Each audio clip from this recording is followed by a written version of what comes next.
Ok, bonsoir tout le monde, bonsoir tout le monde.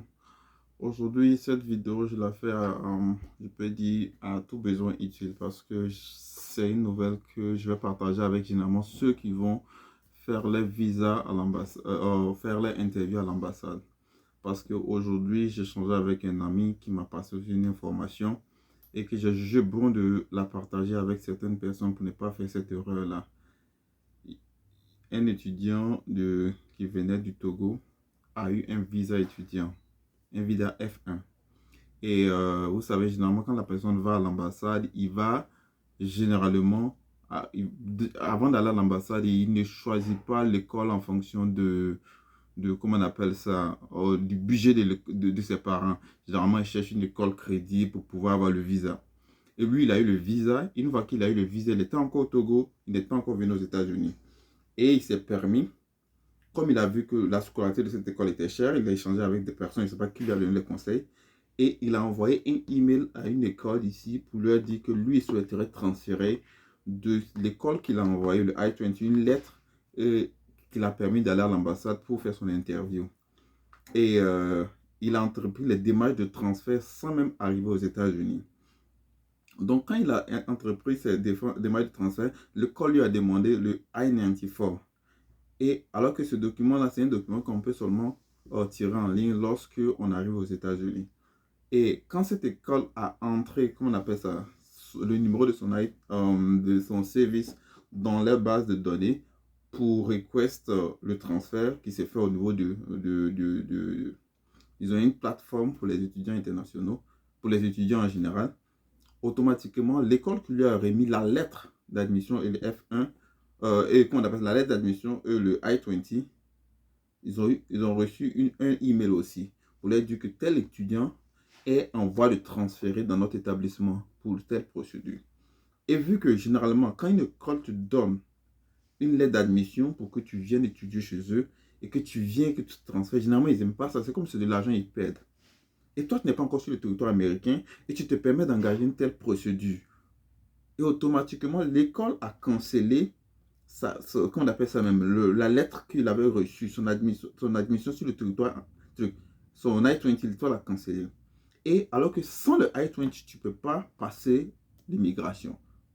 Donc, déjà même qu'ils ont cancellé, lui, il était encore là en train de se promener au Togo là-bas. Et dans les procédures, dans les systèmes, ça apparaît à l'ambassade. C'est-à-dire le code attribué à son visa. Déjà, parce que quand tu as le visa, déjà, on met dans le tampon, tu as le nom de ton école. Donc, c'était plus valable. L'école n'était plus valable. Son école grâce à laquelle il avait eu l'interview, n'était plus valable. Donc, automatiquement, lui, il ne pouvait plus rentrer aux États-Unis. Donc, il arrive à l'aéroport, il le fait scanner et ça ne passe pas. Il arrive, on scanne, ça ne passe pas. Et là, il appelle son frère avec qui moi, on l'avait orienté un peu. Et mais ce qui est bizarre, c'est que dès qu'il a eu le visa, il a coupé les réseaux. Il ne faisait plus signe de vie, il essayait je ne sais pas si jamais il essayait de vivre ses derniers instants au Togo avant de venir aux États-Unis. Et ça m'a fait très mal parce que aujourd'hui, j'étais très en cause. J'ai dit, mais attends, après tout cet argent, ce TOEFL que tu as investi, tu ne prends pas les informations adéquates. Tu te lèves, tu essaies de faire un transfert. On ne transfère pas parce que l'école est garantie. L'école est comme ton garant, c'est comme ton tuteur. C'est eux qui t'ont donné la lettre d'admission, ton I-20 pour rentrer aux États-Unis. Généralement, il y a certaines écoles, quand ils te font venir aux États-Unis, ils exigent que tu fasses le premier semestre avec eux. Mais certaines écoles aussi autorisent que tu fasses un transfert, même sans avoir fait un premier semestre avec eux.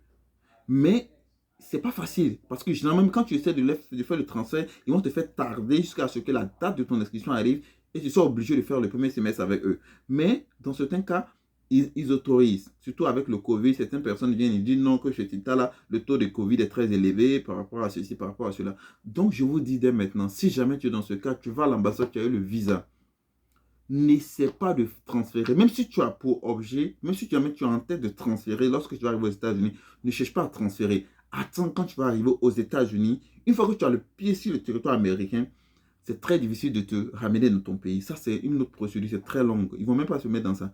Mais attends d'arriver aux États-Unis avant d'essayer toute tentative de transfert. Parce que si tu le fais, si tu tentes de transférer en étant encore dans ton pays, ça va te causer préjudice parce que ensuite ton visa, là, il y a le nom de ton école, il y a la ville, il y a l'État, tout est là. C'est pour dire, dès que cette école-là te cancelle l'I-20, là, tu n'as plus l'accession aux États-Unis. Parce que quand tu vas arriver à l'immigration, là, ils vont te dire que tu as le visa, tu as le problème de ton passeport, ils vont te dire, présente l'I-20. Et c'est l'I-20 qui te permet de rentrer aux États-Unis. Et une fois qu'ils ont cancellé le I-20, c'est il n'est plus valable. Et qu'il n'est plus valable, ça veut dire que tu ne peux pas rentrer. Et je te jure que, à partir du moment quand ça se passe comme ça, les chances sont minimes pour cet étudiant de repartir à l'ambassade et d'avoir encore un visa. Ne faites pas cette bêtise. Tu as un visa, tu attends quand tu arrives aux États-Unis et tu entreprends tes démarches comment on appelle ça, de transfert ou quoi d'autre. Ne sais pas de transférer. Ça, c'est pour tous les étudiants internationaux qui veulent venir étudier aux États-Unis. Parce que ici, tout est intégré dans le système. À partir du moment où on entre ton service quelque part, ça va apparaître dans tous les systèmes. Il n'y a pas à faire les dire que tu peux te cacher pour faire un transfert sans que l'école ne sache. L'école, à partir du moment quand tu as fini ton interview à l'ambassade, l'école reçoit un email pour dire que telle école, avec l'identification, a reçu une validation et a été approuvée pour venir. Donc, automatiquement, ils te mettent dans les listes d'attente, dans les effectifs. Ils prévoient une place pour toi. Parce que plein d'étudiants reçoivent l'aide d'admission et puis les I-20, mais quand ils vont à l'ambassade, ils échouent, donc ils n'ont pas le visa. Donc, l'école ne peut pas garantir les places. Mais généralement, dès que l'étudiant finit son interview à l'ambassade, l'école lui prévoit une place. Donc, s'il vous plaît, j'ai voulu faire cette vidéo rapidement parce que je me dis que c'est beaucoup d'argent, beaucoup d'énergie, beaucoup d'investissement et ça ne sert à rien de venir gasser ça par une idée assez stupide. Moi, j'appelle ça stupide. Même ça ne peut même pas te venir en tête. Comment tu es encore dans ton pays et tu essaies de faire un transfert? C'est comme tu as menti. Parce que l'école, si la scolarité de l'école est de peut-être 20 000 $ par an et qu'à l'interview, on t'a demandé pourquoi tu as choisi cette école, tu vas donner des arguments pour dire que parce qu'elle est mieux placée, elle a l'ancienneté, tout. Et bien, avant même d'arriver dans cette école, toi, tu décides de transférer. Ça veut dire que tu as menti. C'est comme tu as menti. Et même si jamais souvent, ton choix de transfert est peut-être vérifié par le fait que tu t'es rendu compte qu'il y avait une école qui proposait la même formation mais moins chère.